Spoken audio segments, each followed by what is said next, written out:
இது எங்க ஜூம் பண்றேன் இன்னும் ஃபுல் ஜூம்ல நல்லா இருக்கு. பாருங்க இங்கயா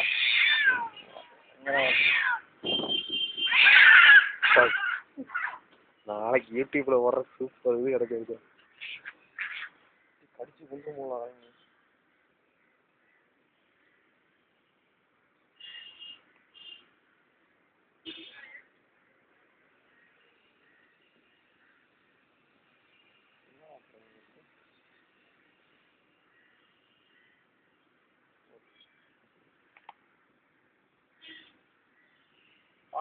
தள்ளிக்கலாம் தள்ள வர அந்த பக்கம்